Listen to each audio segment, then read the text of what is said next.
All right, we are back again for part two. Appreciate everybody joining us for this. We are going crypto and DeFi custody best practices part two. So Clemens is going to continue the workshop that he started in part one, and he's actually had since then added a few good slides to this. So this is actually a nice little bonus. Of course, like we mentioned, this slide deck will be available for you guys to check out. We'll post it on the Slack channel, ConsenSys Hackathon 2021, as well as at the end, I'll post it in the chat. Also, if you missed part one, go ahead and click the link above there in the chat. You can check that out as well. And feel free to quickly answer the poll we have in there, just so he knows how many of you saw part one, didn't see part one, so that he can tailor the content today. All right, go ahead, Clemens, take it away.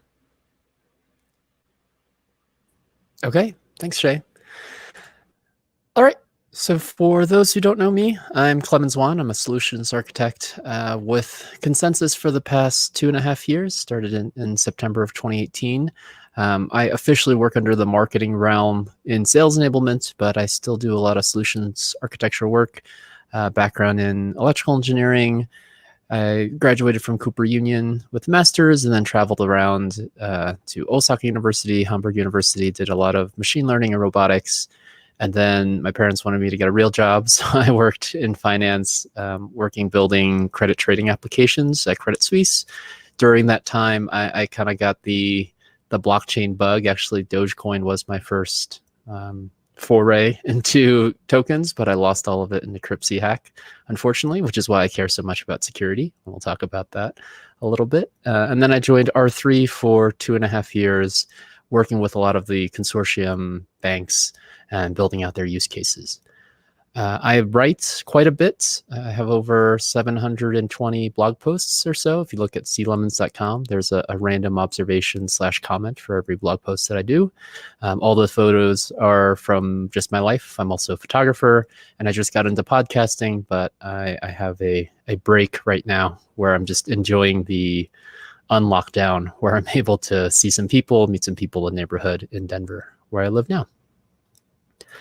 Great. So what to expect from this one? I'm not going to cover the same slides from session one. Feel free to watch the recording. The link is here. We'll share the slides.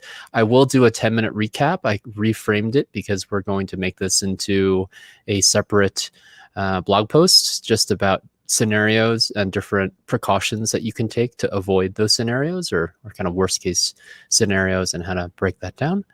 And then after that, I'll go into the DeFi slides that I didn't get a chance to deep dive into in the last session. So this should be hopefully around 45 minutes to an hour, and then save some time for Q&A.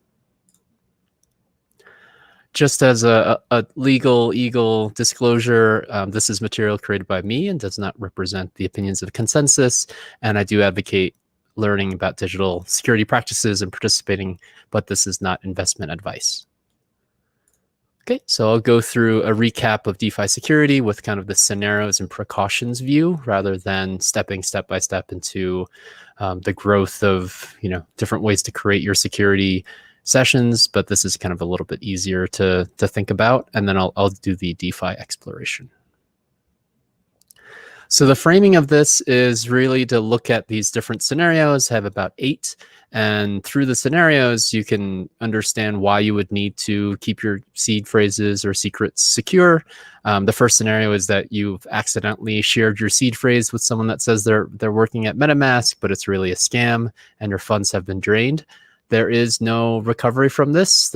I guess the most you could do is change your accounts and start over. There's no support that you can call if someone has access to your private keys or is able to import and then drain your funds. There's no way to undo that or revert that. There's no support management. So just keep that in mind. And this is just the emphasis of never share your seed phrases and make sure they are secure.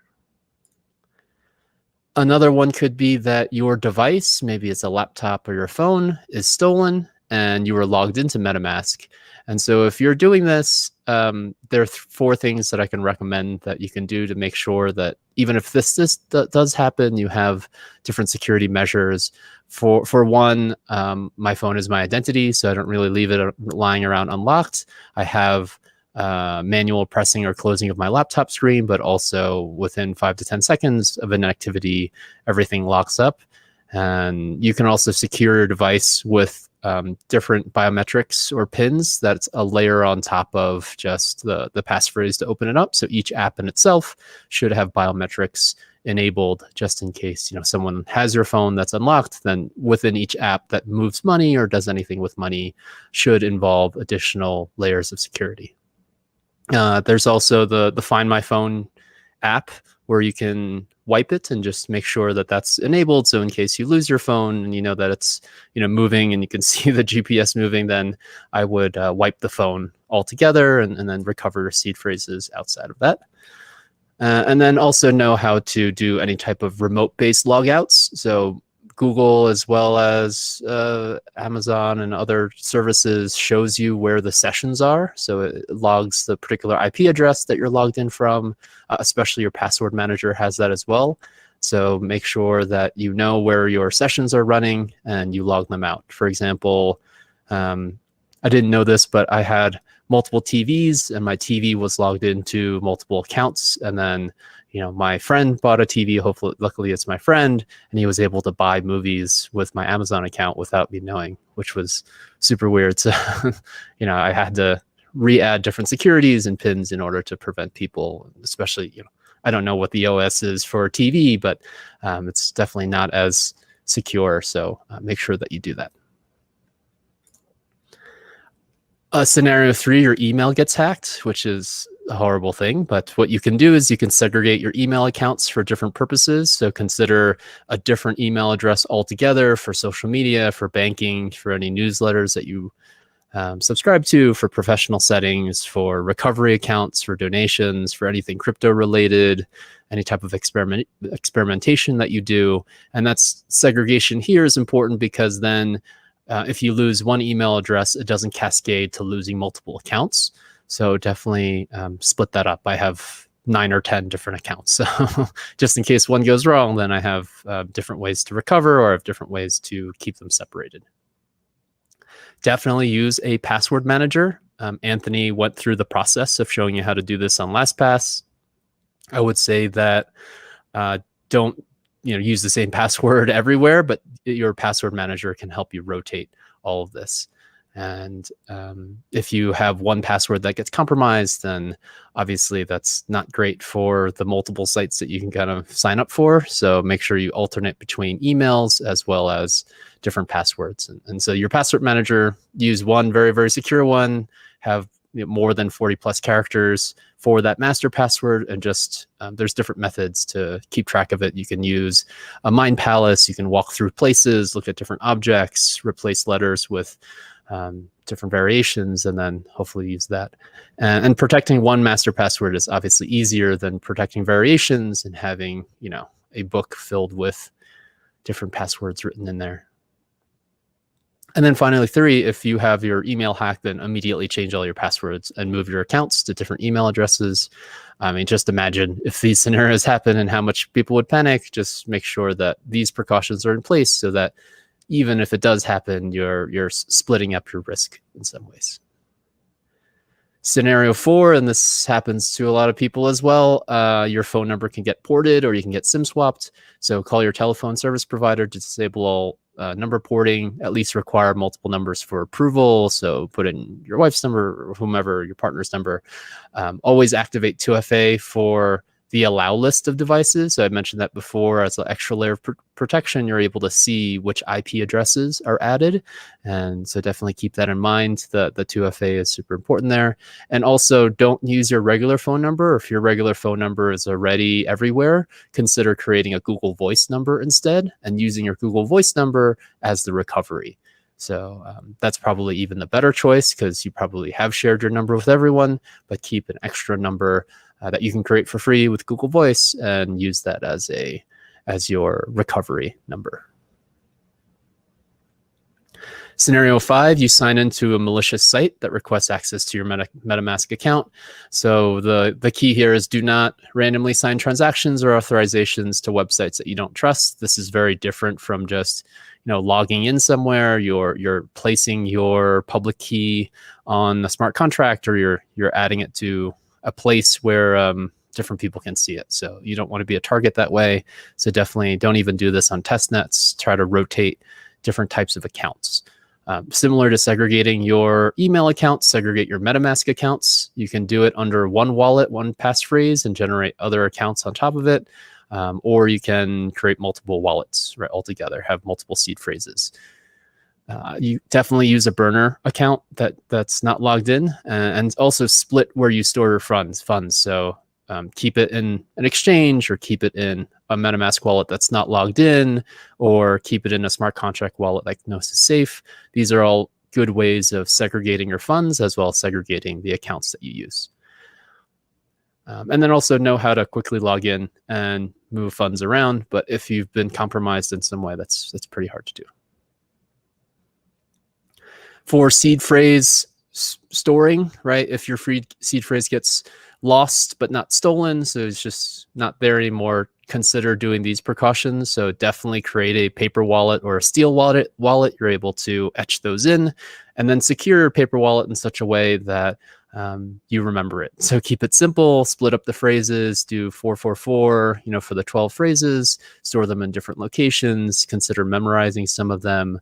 Definitely use a hardware wallet. If you're afraid that the laptop can get compromised, then the hardware actual USB key is additional encryption that you can use for signing.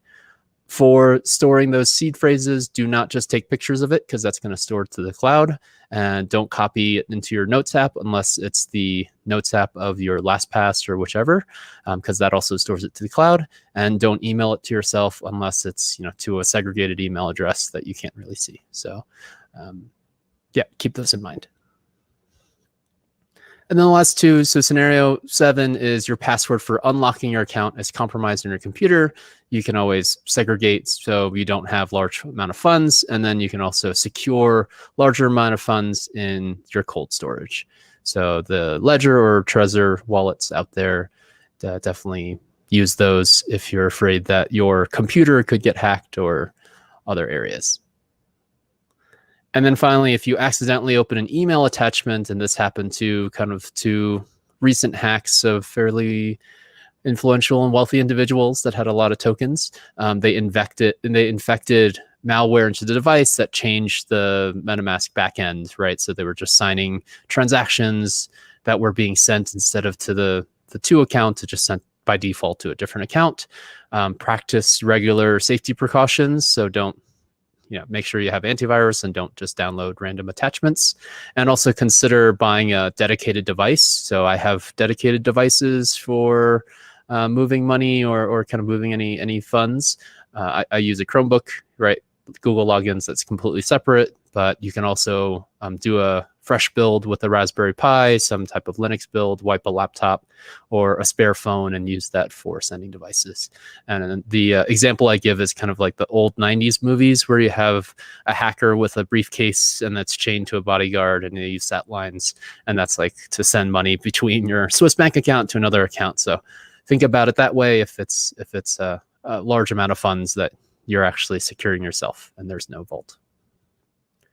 Cool. So that's my 10-minute recap of security. Take it to heart because it is funds and it's real money. So any questions on security? I don't see any questions at the moment, but definitely thank you for recapping that. And yes, it is important because it's real money. So this is probably why everybody's so interested in this topic, but thank you. Great. So I went through in the first one, so feel free to look through this again, but I went through different levels of DeFi participation, and just to recap some of them, there's the safest level, which is kind of the most centralized, but also has the most levels of abstraction for UI. So you can think of it as, a regular bank account, but they take care of all the API calls in the back end. In the easy way, it's much more through MetaMask. It's using additional platforms, again, easy interfaces, Web2 interfaces built on top. Maybe you're just playing some games. Maybe you're putting some money into index funds, so it's not just directly swapping, or you can swap as well. In more advanced, you can do some yield farming. You can do some ETH2 staking. Some different types of lotteries using Pope tokens, governance tokens. And then as you go further and further down the rabbit hole, you can get into being a liquidity provider, participating in DAOs, voting. You can even get into mining if you want to. Start smart contract hacking, depending on how technical you are, using flash loans and combining them together. So I'm not going to go through all of these today, but if you haven't seen this, and I can send a video out of how DeFi Saver works. Oh, I don't have it open. So DeFi Saver, and there's multiple of these. These are just front ends, right? The front ends that allow you to manage your DeFi account. So you can go to the app, and you can simulate a wallet, and you can play around with these smart contracts that they have deployed. And so I highly recommend for those who didn't see the first session to play around with the creation of these. And there's lots of new stuff that came through. Like the Reflexor just came out a few days ago, and you can create safes. So within the simulation, if you guys are playing around with it, up here, you can go to simulation. You can create a new wallet. I have a current account that I was playing around with in the last session. And if you see where I left off, my portfolio was showing the MakerDAO CDP that I created with some staking and some other things. So, maybe this was a different one. The one that I wanted to show again, because I think it is underrated, is this recipe creator. You are able to create recipes and combine multiple API calls into single transactions. And I think that that's just super powerful. Instead of creating a new vault one by one, this is very much like a if this then that style, where you're literally pulling together multiple APIs and executing them one by one. And so what they have for boost and what they have for withdrawals are kind of similar to this, so that you can see the steps that you can take, and then you can add actions, or you can type in actions. You can actually write your recipe as input with letters, and they're able to convert it into a recipe. So buy 1 ETH with DAI, supply that ETH to Compound, borrow 400 DAI from Compound, doing all this stuff. You can explain it in words, and then the suggested keywords are like supply, borrow, wrap, unwrap, send, sell, buy, flash loan. You can do all these things with the keywords, and it'll just create the recipe. So super cool stuff to play around with. Okay. So try out DeFi Saver and poke around its simulation funds, but it'll help you understand all the different concepts a little bit easier. Okay, these are some steps that you can take. You can go through MakerDAO to run through these steps, go through Compound to run through these steps of a smart savings, which is just an easier interface for staking and swapping, and then doing the recipe creator. So again, single transactions that can call multiple protocols. You can see the input and output of tokens, and it's really new interactions. I described this in the first session, but I think it's important enough to describe here. So the design pattern of the DAO is really everything. It's kind of how I see most smart contracts, is really a person or a smart contract calling a contract that is a token registry. So you have an input, and that input could be ETH directly from you, or it could be triggered from wrapped ETH or whatnot, but you're just sending a token as an input to a token registry. That token gets locked up in the registry, and there is some level of total value of ETH locked, or whatever that token is. There's a bunch of business logic, and then when they say you're returned back an output, what it's really saying is you're adding your address and the amount to the token registry mapping. And so everything follows this pattern. The input can vary to ERC20 as collateral or as any type of sending mechanism. And then the output is really, what does this represent. It is just a smart contract that has business logic. It has different pricing outputs for swaps or some type of calculation of pricing based on what's locked up across multiple registries.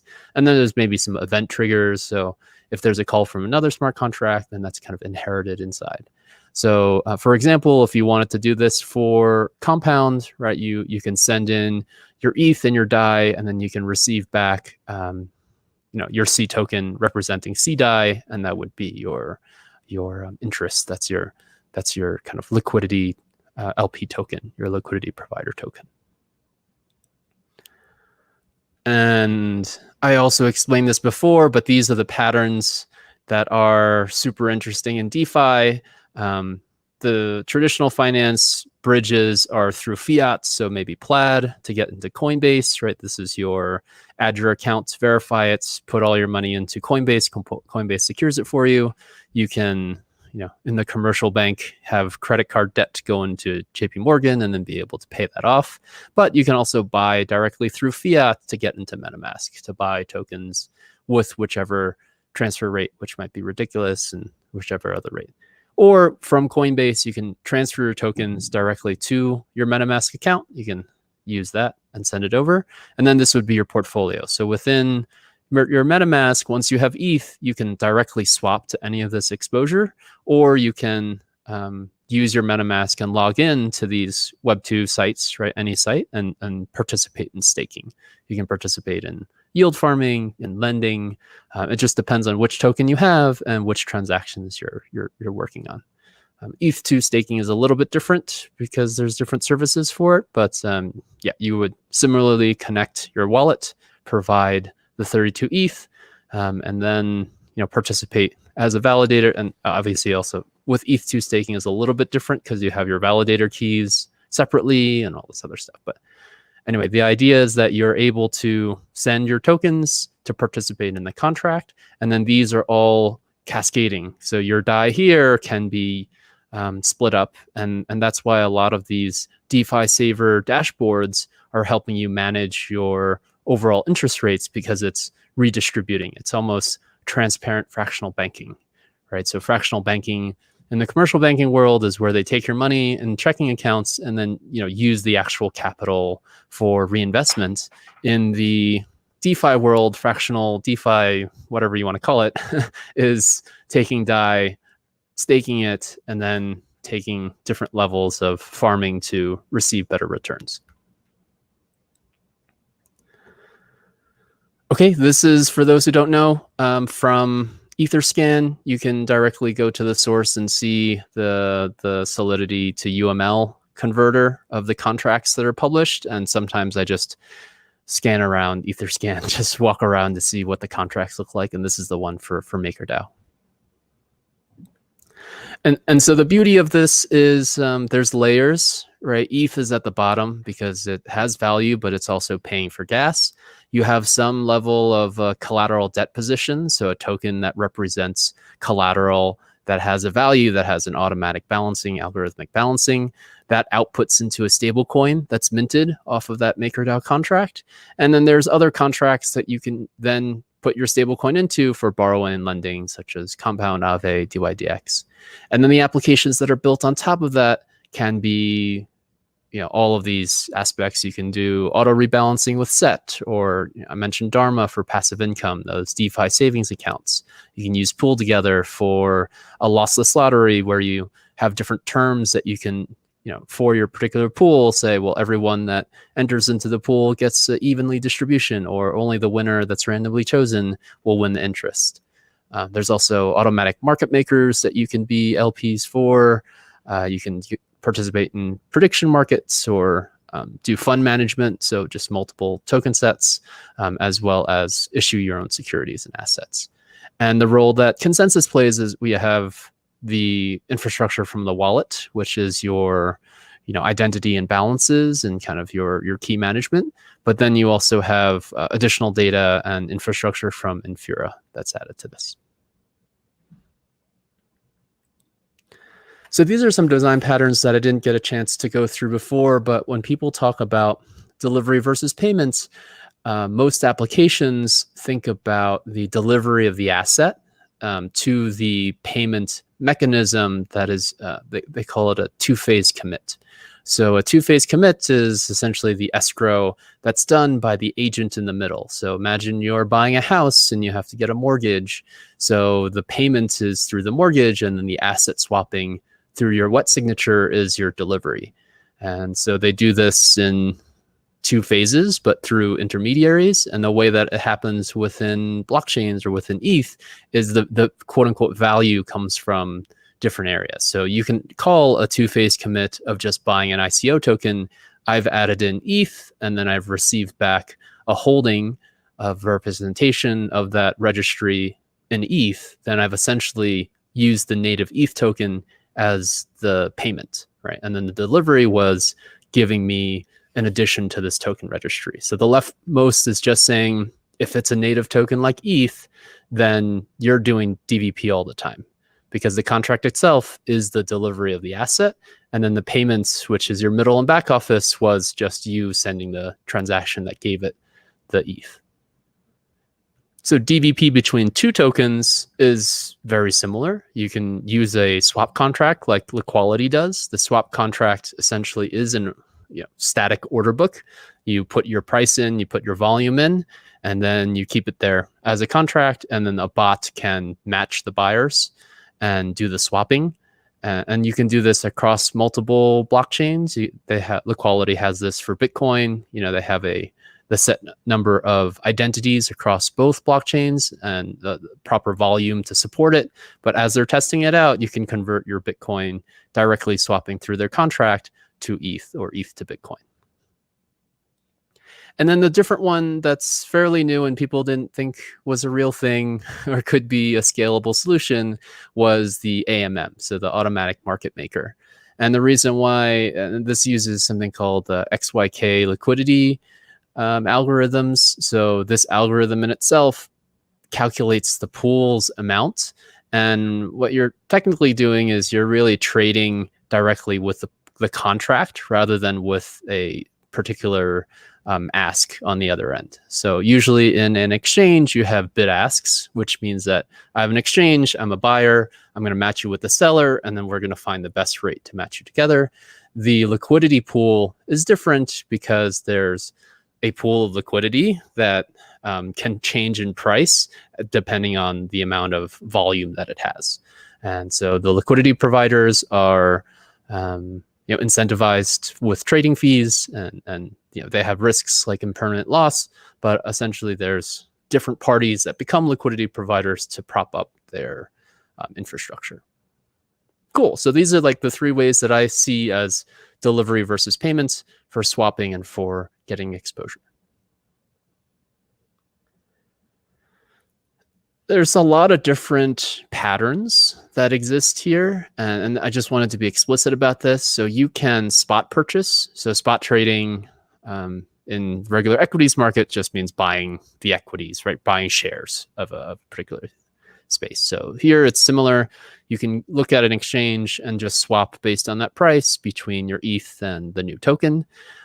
The upside that you're looking for is that your token that represents something appreciates in value. It's very similar to investing into a company. There's a lot of pump and dump schemes out there, or I think it's poop and scoop schemes as well, which is where people dump it and then buy it up to scoop it back up. So who knows if that's what Elon was doing, but pump and dump and poop and scoop schemes out there. Then there's also what you can do is you can do lending, which means that you have a stable coin and you're looking for that passive income. So what you can do is participate by lending your DAI out to other parties for them to borrow at a rate. And the upside here is it's fairly easy to do. There's a lot of services out there, but there's also possible liquidations. I don't think it's that feasible for the larger contracts out there, but if you look at something that's less liquid, like a Synthetix or something like that, that might be easily liquidated. Next, you can pool or provide liquidity. So you as a lender participating in the liquidity pool, you're really just trading the asset. And so it's an interest-bearing token. You receive a return on investment because you are lending into the pool.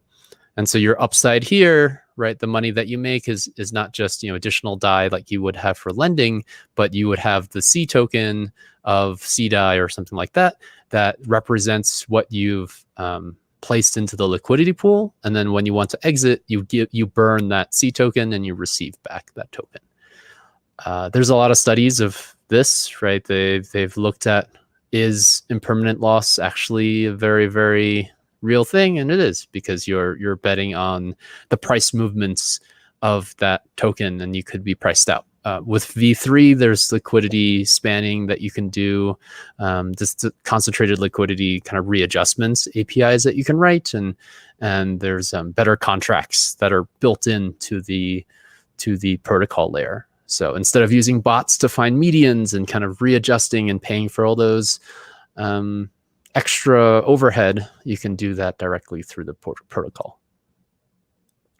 What you can do next is also farm and stake. So staking and farming is really the same thing. Everything is staking. Everything looks like I said, everything looks like a DAO. You're putting in some total locked up value. Here, staking and farming is you're taking the token and what you stake, and you return back a protocol voting right. So people usually do this by incentivizing different parties to be farmers or stakers in their protocol.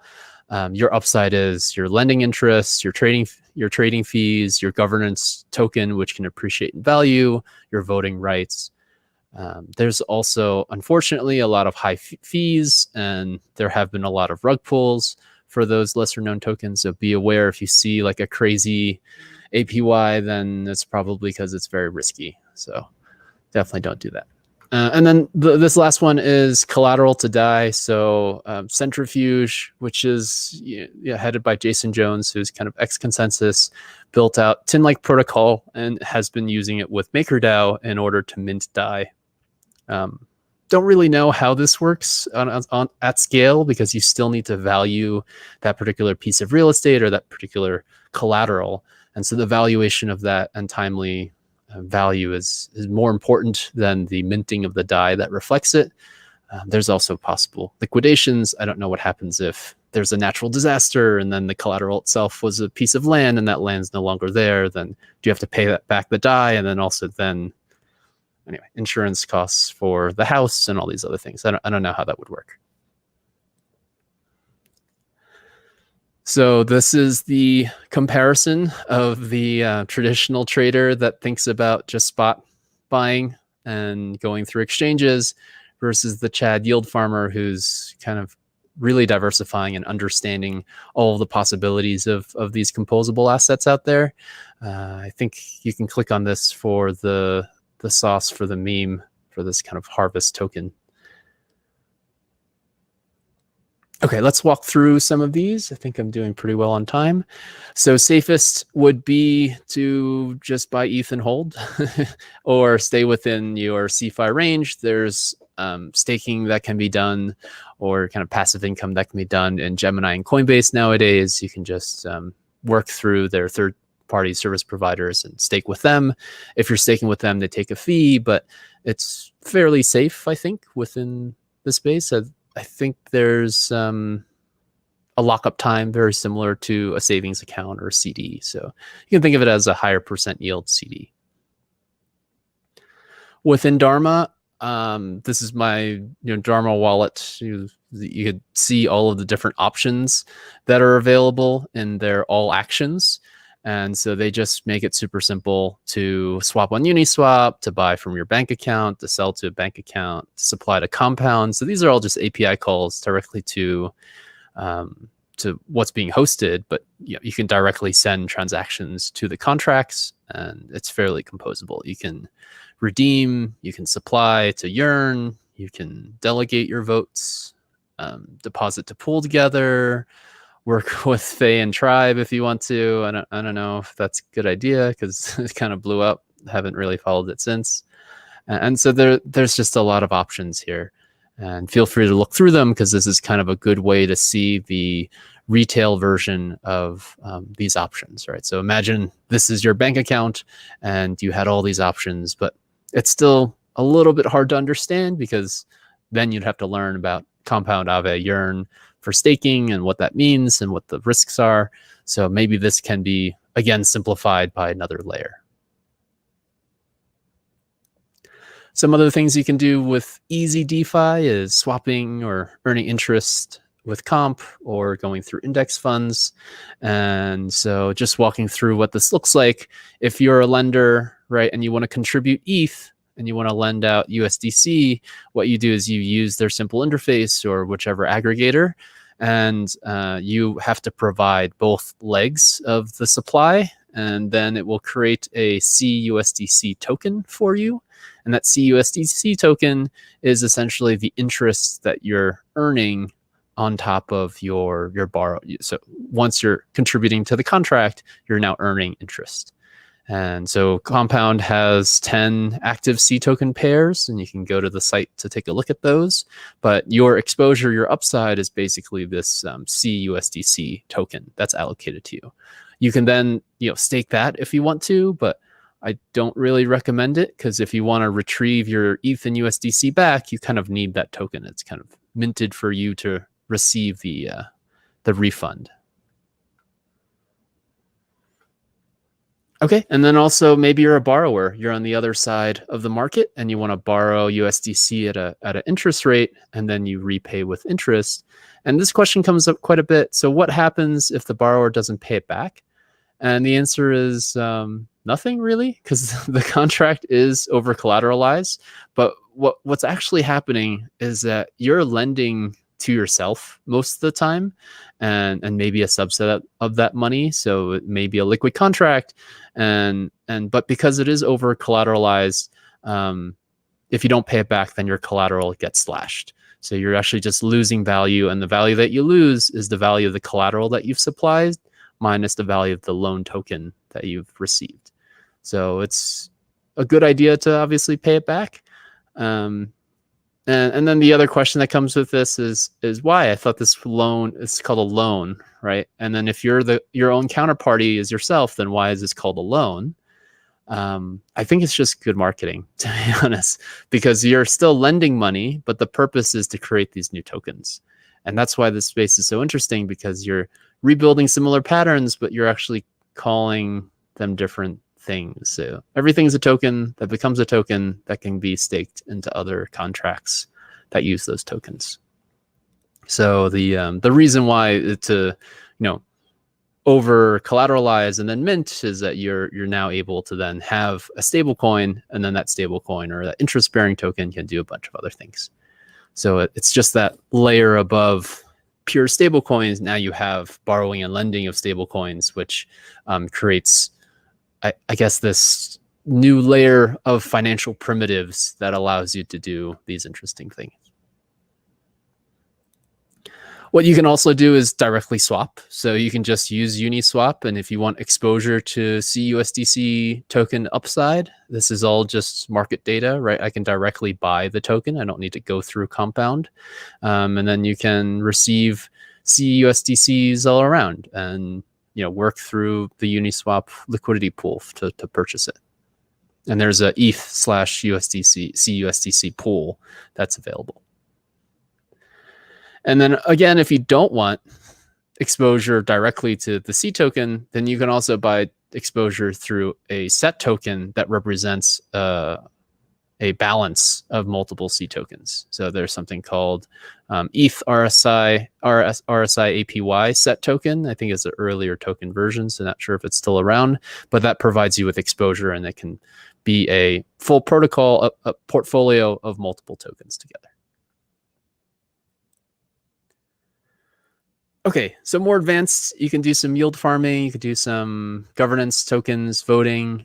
I call it protocol lobbying, because you're going to be working with these different voting mechanisms, looking through voting, reading through EIPs, but also reading through the on-chain version, these forums that are available that are moving and updating the network or updating the different policies. That maybe it's a new grant, or maybe it's adding, for example, with Aave, you can add new pairs in there, and that is done through voting. So I think governance tokens are super interesting. And then you can also play with a pool together. So this is just another view of yield farming, because it is just staking on top of staking on top of staking. And the first layer up here is that you can do direct purchases with a direct swap. So you pick your choice. You can even buy it directly through Coinbase if you wanted to. But this exposure means that I can buy ETH, and then what can I do with my ETH? If I buy ETH, I can stake it with Beacon Chain's ETH to staking, or you can stake it through different providers. You can also directly buy DAI, or you can swap it from ETH to DAI. You can also mint DAI if you've put in some collateral. You can also earn DAI if you've staked in comp, and then you can also use DAI to buy stuff. And so DAI in itself has a lot more things that you can do with it without the need for an agent in the middle, like a bank, to say that, oh, well, I'm going to give you just a simplified interest rate. Here, you're either minting or earning it, and then using it for different services. You can also buy comp by directly swapping it through ETH, or you can earn comp if you've staked DAI, and that comp in itself is a governance token. And then once you've earned your comp, you can also stake your comp back into it. So now you're cascading, right, this token itself to help with the ecosystem. You can stake it back into the ecosystem, and then you can also use comp for voting. And then you can also buy SDAI or CDAI or whichever DAI that you want to. You can mint it by supplying ETH and DAI to comp. You can earn it by staking your SDAI through farming. You can redistribute your staking again back through multiple types of contracts. And I'm just mentioning comp here, but there's a lot of tokens out there, and all of them do similar things, and all of them have different pairs.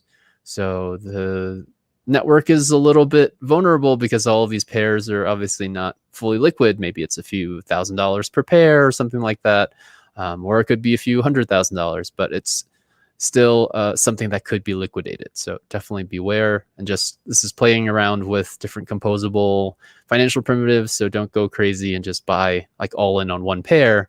A lot of people are building bots to kind of see what it looks like to earn across all of this and optimize this as a new, transparent financial economic system, right? So the token economy is very different now that you have all these options, and every addition of a new token becomes a possible exploit somewhere else. So you really want to make sure that any new introduction, like a flash loan that was introduced by Aave, led to draining of funds from B2X, for example. There's a bunch of stuff that has happened in the past 2 years based on the amount of, the amount of innovation that's happening. Just kind of break things in production, ship it, and then see what happens, more or less.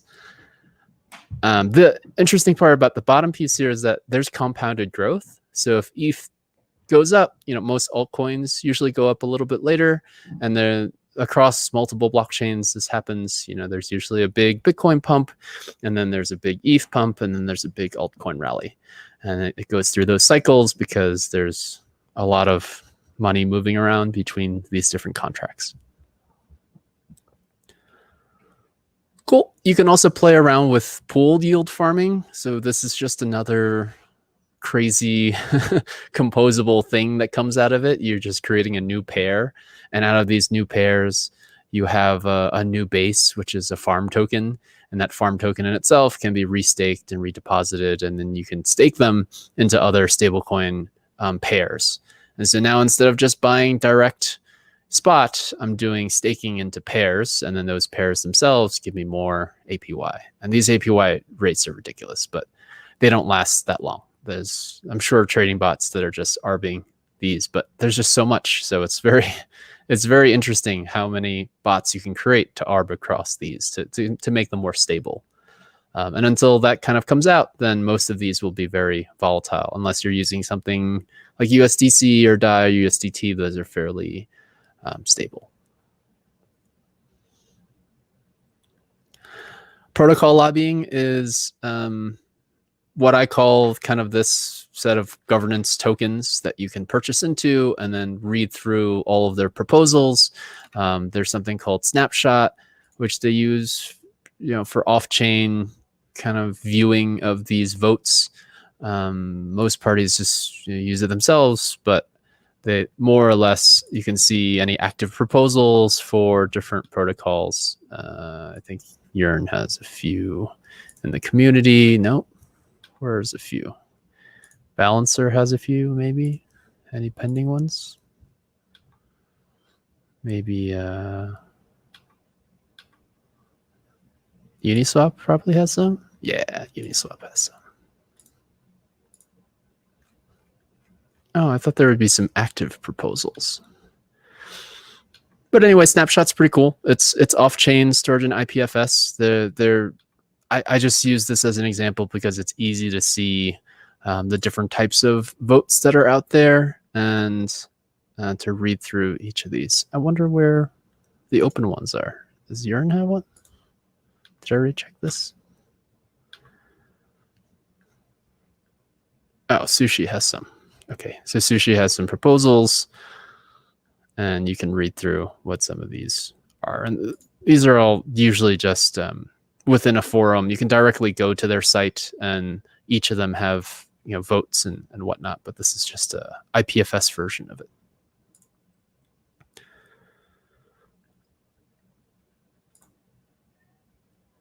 Okay, and then here there's Synthetix, which is just another token on top of a token, another market on top of a market.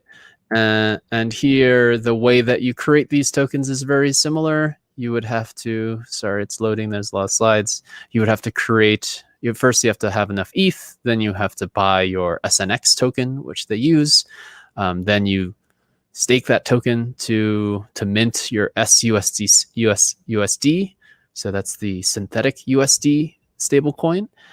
Then you can borrow off of a synth. So that could be like an S Tesla, and that Tesla token itself has a market price that reflects the market price of the real world equity asset. And then you can then stake your S Tesla tokens to earn interest back in SNX. So here you're compounding your growth in the secondary market by having your Synthetix into SUSD, into S Tesla, and then receiving back Synthetix so that you are in the ecosystem. And so this is what it means by having total locked value in these protocols. It means that people are in the ecosystem, kind of going circularly, playing with the protocol, but also building new things, it's based on demand, right? So you can create these tokens yourself and say, well, if I have the proper market data feed, then I can actually create these pretty easily. Cool. So you can look at Kwenta, which is their exchange platform, which you can use to directly buy it once you have this amount. And the lossless lottery that I mentioned, the prices are different now. I think it's 91,000 or so, but you can directly use your stable coins, or you can use DAO tokens, or you can use pool directly, and you can see the prices for it. There's also community pools, so you can actually design your own lottery live, and then you can entice people to deposit their type. So I think Uni V2 at the time that I did this, there was the terms were that it would be an even split prize, and they also had like a bond token that had multiple winners, so you can choose the terms to have the top 3 winners receive the amounts. But community pools are also super cool. I think it represents the bespoke creation of these terms, and then seeing who in the investor field is interested in contributing. But because it's a lossless lottery, everyone that contributes likely gets their money back, right? Minus some fees. Clemens, so what is the main advantage to something like this? I think it's gambling. Like, what's the main advantage of lottery? Okay. I would rather stake directly, but yeah, you could just play around with it. Is there any way to kind of like, somehow kind of artificially increase the value by doing it this way, or kind of creating that kind of FOMO? Sure. Or is it the amount isn't really that high. Yeah. So if you look at pool together, it's not a Just crazy curious. amount. So each session, 100K by ETH standards, it's not really that high. Yeah. I So see. some of these are just people playing around with it. Okay. But I think it's a good idea because it's just Okay. showing the composability and kind of the offering that you can create. Right. Exactly. Kind of like the traction. All right. Cool.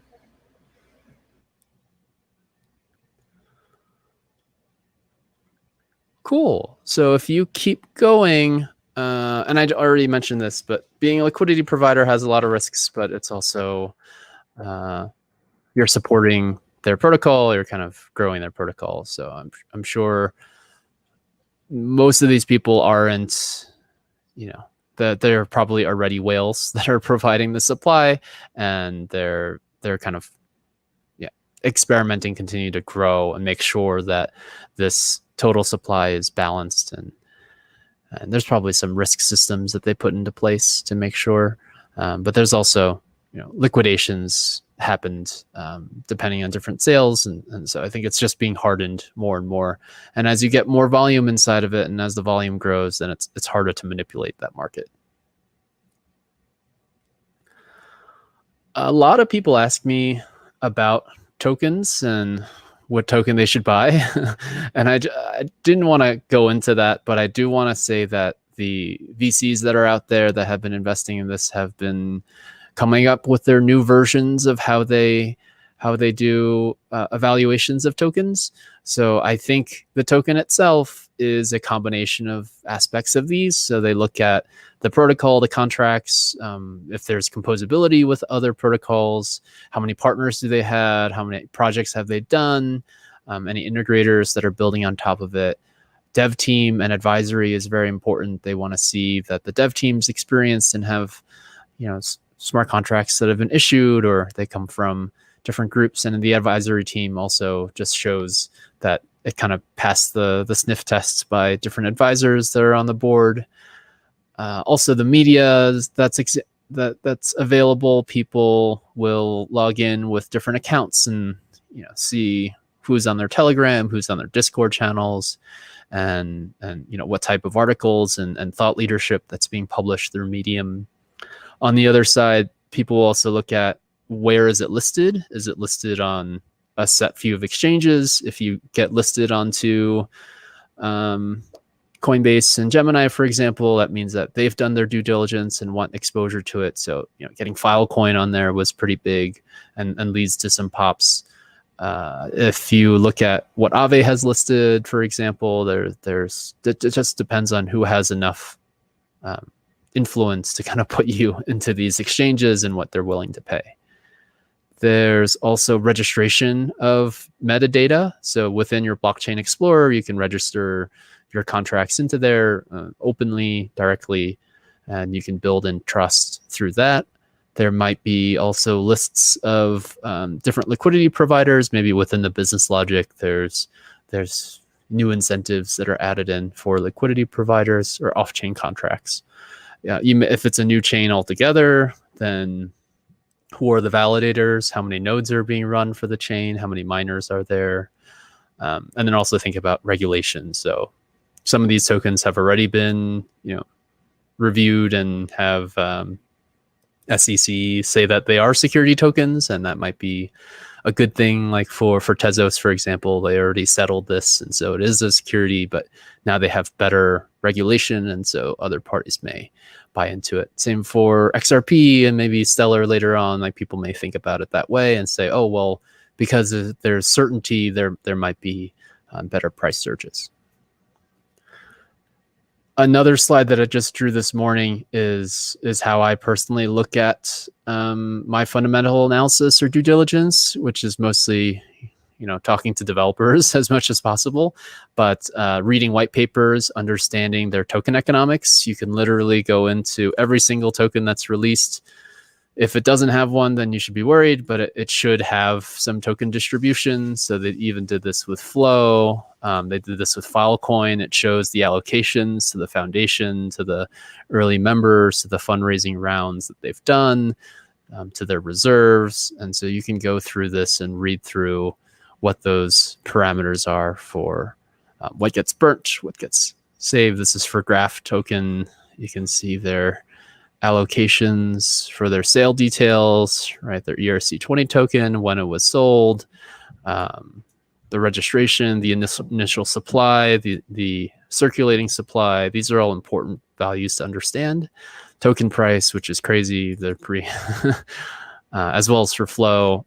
So yeah, it has to happen. This is just the way that it gets done. And if you don't have this, then you don't have the legal documents to create your token. So this has to, there's a lot of legal fees being paid to get these things out there. Cool. Awesome. I'm aware I'm a little bit behind now, but actually I'm right on time, so that's good. The last thing I wanted to mention, I mentioned this in the previous talk, is that these DeFi patterns, the reason why I'm still working within the enterprise space is that it's manifesting into these new digital assets and opportunities. So under the categories of payments and money, you have a lot of things happening in CBDC and stablecoins and bank tokens. Within DeFi patterns, a lot of staking and lending that people are starting to see as interesting composable structures for them. In the tokenized space, people want to tokenize anything that they can and hopefully get some liquidity out of it and get some sales out of it. And then within the protocol, I think everyone's eyeing at the merge with ETH1 and ETH2 and then getting off of proof of work. So a lot of this is happening. Some of the things that are going slower is like traditional assets. It's very hard to bridge a single bond or commercial paper over into a new space because it has a liquidity problem. Essentially, if you want something to be liquid, it actually has to be attractive as an alternative investment so that it's well connected to the rest of the network. And so taking and plucking out one digital asset from a traditional world and throwing into kind of this new infrastructure actually removes a lot of that value. It could be backed by a traditional institution, but it's very hard for you to sell it as a fundraise. You would just say like, oh, well, it's being settled on new rails, but yeah, all the other things still have to exist. So that's why it's hard. It's harder that way. And yeah, a lot of these projects are growing in interest, and I think that's always a good thing to see enterprises and institutions really taking it seriously and putting it onto their balance sheet, and also building on top of the platforms. My final thought is much more of kind of mental thoughts. There's health issues with gambling, and I firmly believe that you can be very unproductive if you just check prices all day, and in the equities market as well as in the crypto market. So don't do it. Just kind of set it and forget it as much as possible. Split up your accounts in what is investments and what is gambling. And then if you're gambling with it and you think you're having a good time, then sure, you can scratch that itch. But I mean, if I didn't trade, I would be much happier. So just remember, don't trade, and think about what your legacy means, right? Because my parents wanted to give me the hard-earned money that they earned, and they say they want to give it to my daughter, but then what am I doing with my money, right? There's only so much that you can do, like spend the money that you earn and make sure to take care of kind of the foundation. But yeah, be aware that don't get caught in the race, because it can be very, very hard to get out of. It's obsession. very alluring, yeah, but yeah, you definitely want to keep that in mind. Well, thank you so much, Clemens. We are coming on the hour. And thank you everyone for joining for part 2. This was a lot of great information. I'm sure you could even deep dive even more. But of course, we're going to repost the replay as well as the slides that he has here on the ConsenSys Hackathon 2021 channel. So you can catch up on that if you missed anything, or you want to kind of look at the details of a slide that he went over. And of course, feel free to reach out to Clemens on Slack if you have any more questions, or if you want to just pick his brain around this topic. So thank you again, everyone, for joining, and we hope to see you on the next workshop. Thank you, Clemens, again for a wonderful workshop. Thank you.